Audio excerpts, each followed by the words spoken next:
Ooh, and what's going on here? Faraday Future share price collapses by 62%. It's up today, but including yesterday, it's down 54%. The market cap is only $250 million now. It's over for them. Just a year ago, it was still called a Tesla killer. Now we need to discuss something that will seriously upset some Tesla stock investors. Some will be happy. I'm not making any political statements here. I'm just reporting what's going on. And we definitely want to pay attention to this. Donald Trump has dangled this special advisor role to Elon Musk around the economy. It can be around border security. We know they talked about it. We know they talked about it at Nelson Peltz's oceanfront estate in Palm Beach back in March.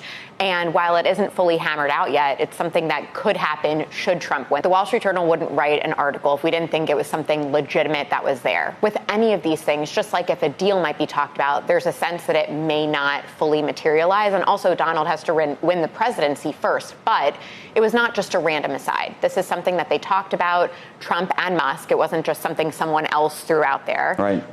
They talked about where Musk could have influence.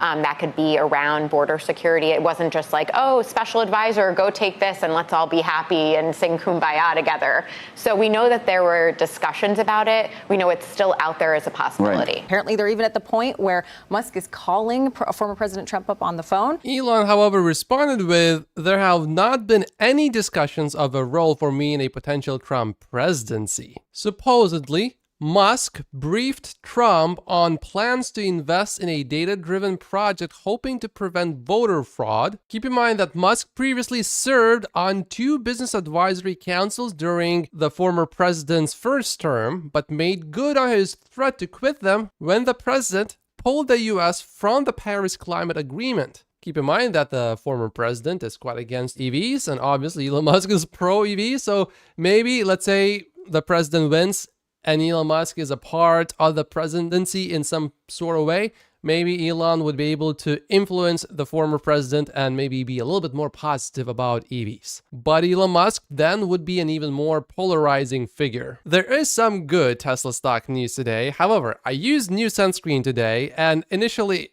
it looked great. And then it dried and there was a weird spot on my face. So if you see something later, that's why. There's no way I'm remaking the whole video. This is good. Tesla is reportedly preparing to register its FSD software with authorities in China in the run-up to its planned rollout this year. Tesla is considering selling FSD in China as a monthly subscription. We know that employees will get FSD relatively soon in China, so that rumor was actually correct. And the timeline for delivering FSD to customers in China is, quote, in the coming months. Also, companies in China move faster than in the US and in Europe, so there's a good chance that maybe some company in China will actually license Tesla's FSD. I don't see any restrictions to any areas for testing FSD, but before I read some rumors that it is going to be limited to the biggest cities, at least initially. But maybe that's going to change and maybe employees of Tesla will be able to test FSD basically anywhere in China. Anyway, it seems like the people in China, the first version of FSD that they will experience will be FSD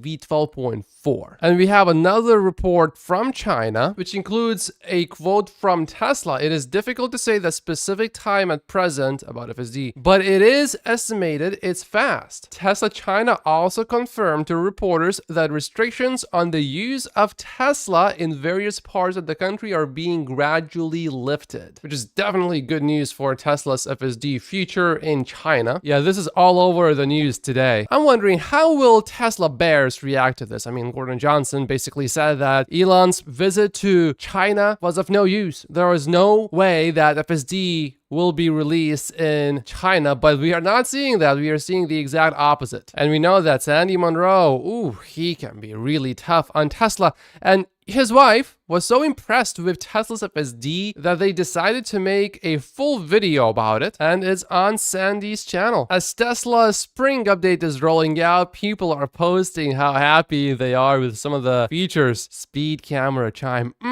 In Europe, when there's a speed camera, if they gets you, there's a bright flash. So instead of getting flashed, you just get chimed by your vehicle, not by the speed camera. Oh, but if you are in Germany, this feature is illegal, so it probably was not deployed there. Or if it has been deployed to vehicles in Germany, if you are a Tesla employee, maybe let Tesla know. Not everyone has this update yet, but 20% of Tesla's fleet already has it. So if you want that feature, just wait a little bit more if you don't have it yet. Chuck Cook spotted more ADAS operators, meaning that Tesla is still validating the latest FSD version, and maybe it's no longer V12.4, maybe now it's V12.4.1 or 0.2 even. And a big shout out goes to Chuck because he tried to capture the vehicle movements with a drone just to see if there are any differences in this version compared to the previous versions. However, he ran out of batteries.